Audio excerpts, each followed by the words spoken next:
Welcome back, everyone, for another deep dive. This time, we're looking at AI. Well, sort of. Sort of. Well, we're not just looking at AI itself, but more about how we evaluate these systems. Like how do we actually judge if an AI is doing a good job or not? Ah, I see what you mean. And that's where this paper comes in, right? Who should develop which AI evaluations? That's a fascinating question, especially as AI gets more and more powerful. Exactly. It's like imagine a world without referees in a sports game or judges in a competition. Chaos, right? That's We how. need ways to assess if an AI is working as intended, if it's safe, all that good stuff. Absolutely. And this paper, it really dives into the nitty-gritty of AI model evaluations. That's basically the process of figuring out what an AI can do, where its limits are, and crucially, if it's safe to use. Right, because without those evaluations, we're kind of just trusting AI to grade its own homework. And that's a recipe for disaster, isn't it? Oh, absolutely. And that brings us to the core dilemma this paper tackles. Hmm. Who's best suited to develop these evaluations in the first place? Right. Should we leave it to the government? They're supposed to be impartial, but do they always have the right technical knowledge? Good point. Or maybe the AI companies themselves, they certainly know their stuff, but, talk about a conflict of interest. It's tricky, right? And then there's the whole idea of bringing in independent experts, but how do we make sure they have the access they need, the right knowledge? It's a real head scratcher. This paper really gets into the weeds on this stuff, and it's more complicated than you might think. I mean, there are potential conflicts of interest everywhere you look. And the whole process of evaluating AI, it's surprisingly complex. It's not just, oh, is the AI doing what it's supposed to? It goes way deeper than that. So you're saying it's not as simple as finding someone who's good with computers and calling it a day. Not at all. The expertise needed can be wildly different depending on what kind of AI we're talking about. Like, evaluating a chatbot is totally different from evaluating, say, an AI that helps doctors make diagnoses. Okay, so we're talking specialists. But even then, how do we pick the right specialists? And how do we address this core dilemma the paper highlights? Can we really expect AI companies to be objective when they're evaluating their own AI? It's a tough one. It's like asking a chef to judge their own dish, right? There's always going to be that inherent bias. Yeah, totally. But on the flip side, how do we guarantee that these independent groups, even if they're experts, how do we know they're getting the full picture? Yeah. That they have access to all the nitty-gritty details of how the AI works? You've hit the nail on the head. It's all about finding that balance. You need expertise, sure, but you also need access. And you need to be confident that the people doing the evaluating, they're doing it for the right reasons. Okay, so this is where the paper gets even more interesting. They propose four different approaches to actually developing these AI evaluations. Each one has its own, pros and cons. Right. It's not a one-size-fits-all situation. So let's break them down one by one. First up, we've got the government taking the lead. What are the pluses and minuses of that approach? Well, when it comes to security and independence, the government definitely has some advantages. They've got resources, they've got information that independent groups might not. But on the other hand, government involvement, it can sometimes mean bureaucracy, right? Red tape. Exactly. And that can really slow things down, especially in the world of AI where things move so fast that delay could be a real problem. It's like choosing between a really reliable but slow-moving truck and a super fast sports car that might break down more often. Okay, so security versus speed. What's the next approach on the list? The next one is all about collaboration. We're talking government contractor partnerships. Hmm. It's a way to combine the government's oversight with the, specialized skills of these private contractors. So, best of both worlds. In theory, yes. But of course, whenever you have a bunch of different groups working together, things can get complicated. Coordination becomes a real challenge. Too many cooks in the kitchen. Exactly. And miscommunication, even on simple projects, it can be a nightmare. Now, for our third approach, we've got third-party grants. This is all about fostering a more diverse ecosystem of evaluators. Encouraging competition, maybe uncovering some new and innovative evaluation methods. So, more like crowdsourcing AI evaluation. In a way, yes. But with that comes another challenge. Quality control. How do we make sure everyone getting these grants is producing top-notch work? And how do we compare results from different evaluators using different methods? It's tricky. Yeah, that makes sense. It's like having all these different ingredients, but no recipe to follow. And what about the final approach? All right, so this one might be a bit controversial. Is having the AI companies develop the evaluations themselves. Now, hear me out. They know their AI better than anyone, right? Well, yeah, I guess so. So in terms of efficiency and cost effectiveness, it makes sense. But And this is a big BUT. Can we trust them to be objective? Right, that's the elephant in the room. Exactly. So to address that, the paper suggests we need some serious oversight. We're talking independent auditors, review boards, people who can really scrutinize the process and make sure everything's above board. It's like having a referee on the field, even if the teams are calling their own plays. A perfect analogy. It adds that extra layer of accountability. Okay, so we've got our 4 approaches. But this is where the paper goes even deeper. They give us 9 specific criteria to help us decide who should develop which XCH evaluations. It gets pretty granular, right? Oh, yeah. They break these criteria down into 2 categories, risk-related and method-related. And it really highlights how complex this whole thing is. Okay, so let's unpack that. What's the deal with these risk-related criteria? What are we looking at here? Well, the paper makes a really important point. The expertise you need to evaluate an AI, it really depends on the risks associated with that AI. Like, evaluating a chatbot is one thing, but evaluating an AI that controls a power grid, that's a whole different ballgame. Right, different levels of risk, different levels of expertise. So what's the first risk-related criterion we should consider? First up, skills and expertise. We need to carefully think about the potential harm an AI could cause, and then make sure the people evaluating it, they've got the knowledge and experience to handle those specific risks. A team that's great at evaluating cybersecurity AI might not be the best fit for evaluating AI used in healthcare, for example. It's like you wouldn't bring a butter knife to a gunfight, right? Wrong tool for the job. So what's next on our risk assessment checklist? Next, we have to think about information sensitivity. Some evaluations, they might require access to, classified information or sensitive data. So we have to be really careful about who has access to that information. It's not just about expertise anymore, it's about trust and security as well. So like if we're evaluating an AI that could be used for military purposes, we can't just have any random person off the street doing the evaluation. Exactly. You need people with the right clearances, the right security protocols. It's a whole other level. Okay, so security is a big one. What else do we need to consider on the risk side of things? Well, the third factor is urgency. The world of AI, it moves fast, right? So sometimes we need evaluations done quickly to keep up with all the advancements. This might mean choosing a smaller, more agile team that can adapt quickly. Speed is key, especially when you're dealing with technology that can change so rapidly. What's the last risk-related criterion we need to think about? This last one is all about motivation. We need to look at the people developing these evaluations and ask, what are their goals? Are they truly trying to protect the public? Or are they driven by profit or something else entirely? It's like checking for biases, but on a deeper level. It's not just about being smart enough to do the evaluation. It's about making sure you're doing it for the right reasons. So that's the risk side of things. Right. Now let's switch gears and talk about those method-related criteria. All right, so these criteria are more focused on the how-to of conducting the evaluations, right? Exactly. These are the practical considerations that really dictate how the evaluation is done and how trustworthy the results are. Okay, I'm following you. So what's the first method-related criterion we need to think about? First up is model access. Some evaluations, they require really deep access to how the AI works. We're talking about looking at the code, the algorithms, all the nitty-gritty details.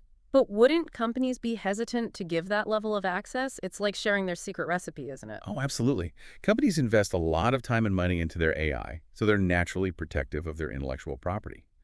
But sometimes you need that level of access to do a truly thorough evaluation. So it's a trade-off. Security versus transparency, I guess. Right. Now, the next hurdle we need to consider is development costs. Creating a robust AI evaluation, it's not cheap. You need specialized equipment, skilled people, tons of testing. It all adds up. And that financial burden, it might exclude some groups from even participating in the process. Like smaller companies or research groups that just don't have the budget for it. Exactly. It creates a bit of an uneven playing field. Okay, costs, got it. What's the next method-related criterion on the list? This one's all about the specific skills needed to do the evaluation. And this is where it gets really specific. It's not enough to just be an AI expert. You need to have the right skills for the specific evaluation methods being used. So it's like you wouldn't hire a plumber to do electrical work, even though they're both skilled tradespeople. Exactly. It's all about having the right tools in your toolbox. And what's the final method-related criterion we need to keep in mind? The last one is verifiability and documentation. Basically, this is about ensuring that we can trust the results of the evaluation. So like showing your work. Precisely. We need clear documentation, robust processes for verifying the results, making sure everything is repeatable. If an evaluation can't be replicated or if the methods are unclear, it throws the whole thing into question. Transparency is key. I'm seeing a theme here. You got it. Hmm. These 9 criteria, they paint a really detailed picture of just how complex this process is. But the good news is, this paper doesn't just point out the problems, it also offers some potential solutions. Okay, so we've identified the challenges. What are some of the solutions that the paper proposes? How do we move forward from here? Well, they propose a really interesting framework for creating get this, a market-based ecosystem for AI evaluations. Imagine a system where AI companies can easily connect with qualified, independent evaluators who specialize in assessing specific types of AI. A marketplace for AI watchdogs. That's a pretty cool concept. But how would that actually work in practice? And wouldn't that still be susceptible to like bias or conflicts of interest? That's where the specifics of this framework come in. They propose a whole system of checks and balances, standards, and oversight mechanisms. Sounds like we're going to need a whole other deep dive just to unpack that. Uh-huh. You might be right about that. But before we get too ahead of ourselves, let's take a look at some real-world examples. The paper provides some really helpful scenarios that show how these criteria might play out in practice. Okay, yeah, let's ground this discussion in some concrete examples. I'm ready to see how these criteria work in the real world. So the paper gives us these 3 scenarios, almost like test cases, to see how this whole selection process might work. Want to dive in? Absolutely. Let's see how these criteria translate from like theory to reality. What's our first scenario? Okay, picture this. An AI that can provide detailed instructions on building bioweapons. Whoa, okay, that escalated quickly. Right. It's a pretty scary thought. And it highlights just how high the stakes can be with AI. So how do we evaluate something like that? Where do you even begin? I mean, that's where those risk-related criteria really come into play, right? You're talking about a potentially catastrophic threat. We can't afford to mess around with this one. Exactly. And when you consider the expertise needed, the sensitive information involved, the urgency, it all points to one approach: government-led development. Yeah, it makes sense. You want the best of the best on this one. People with top-level security clearances, deep knowledge of both AI and bioweapons, and the resources to get it done quickly and thoroughly. No messing around. All right, let's shift gears a bit. What about an AI that could potentially help develop bioweapons, but only using publicly available information? So still high stakes, but the access to information isn't as restricted. Okay, so the risk is still there, but maybe the approach to evaluation can be a bit different. Right. In this case, the paper suggests that third-party organizations or even AI companies themselves could be involved. But there's a big caveat. Let me guess, oversight. You got it. You need rigorous oversight to make sure everything is objective and above board. You're still dealing with specialized expertise, but maybe you can cast a wider net.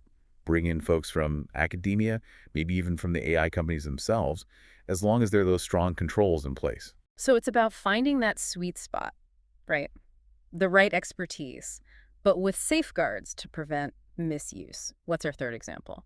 Let's look at an AI designed for cybersecurity, specifically one that can identify and mitigate cyber threats. Okay, still a high-stakes area, but maybe not as immediately terrifying as bioweapons. True. But the potential for harm is definitely there.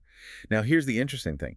The evaluation for this kind of AI, it might not actually require full access to the AI's code. So we don't need to give them the keys to the kingdom to see if it works. Exactly. They suggest something called black box testing.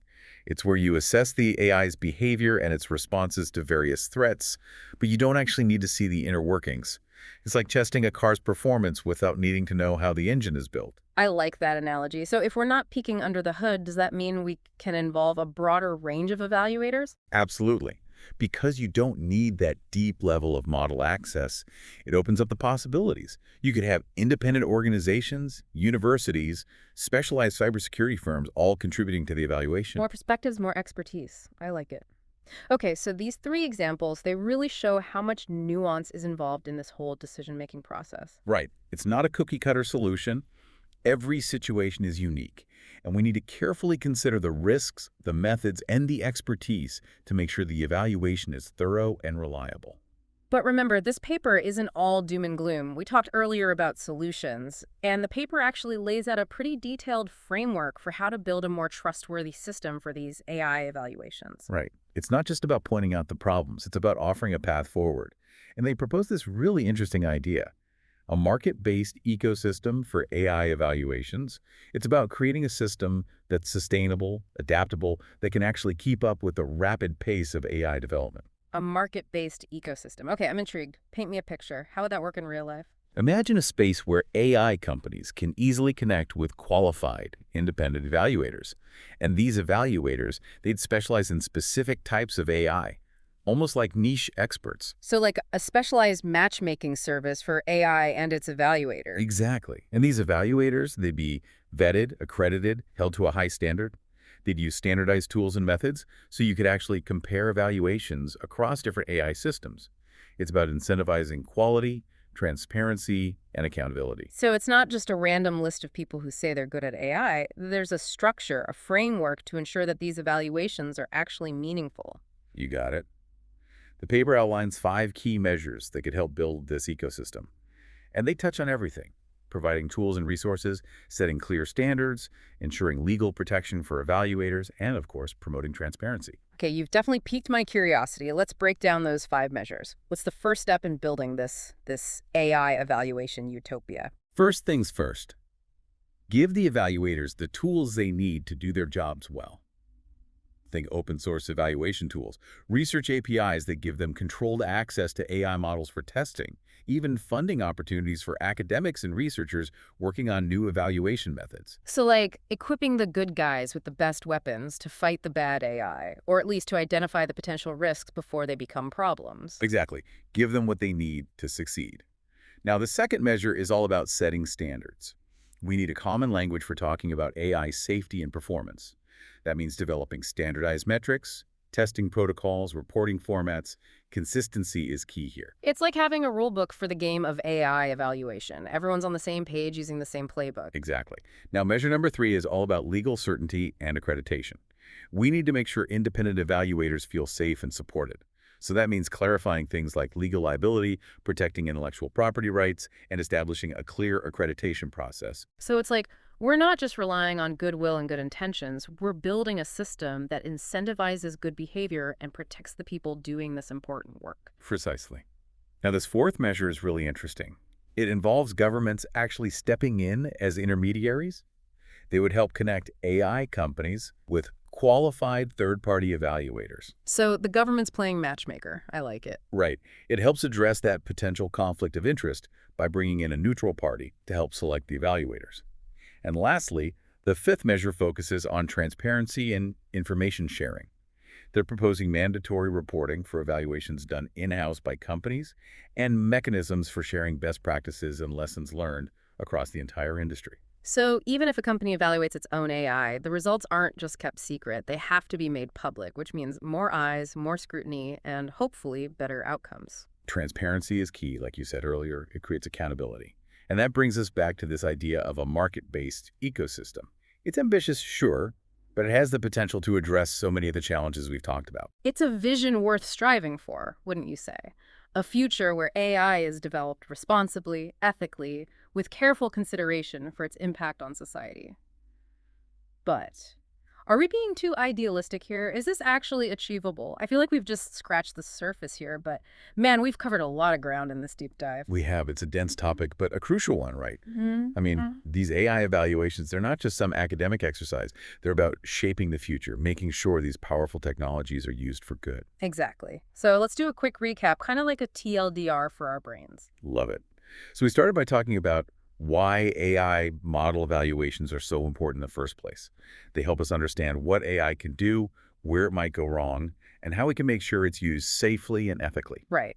And then we got into the whole debate about who should be responsible for developing these evaluations. And like, there's no easy answer, right? Nope, not at all. We talked about the pros and cons of different approaches, like government-led development, government contractor collaborations, third-party grants, even AI companies evaluating their own creations. Each one has its own set of challenges. Right. And to help navigate that, we unpacked those 9 criteria from the paper. Like, how do we actually decide who's the best fit for a specific evaluation?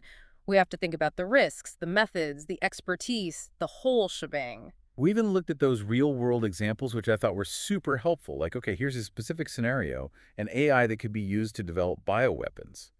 How would we approach evaluating something like that? It gets real fast. It does, and those examples really drove home the point that there's no one-size-fits-all solution. Every situation is different, and we need to be adaptable. Absolutely.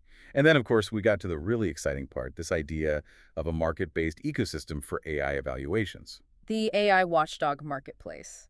You know, It's like a vision of a future where we're taking the stuff seriously, putting systems in place to make sure AI is developed responsibly. it's a vision worth working towards, for sure.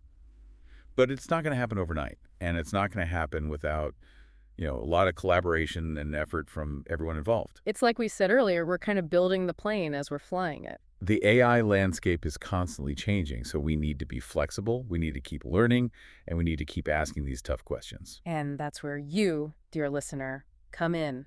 As AI becomes more and more ingrained in our lives, who do you think should have the power to evaluate it?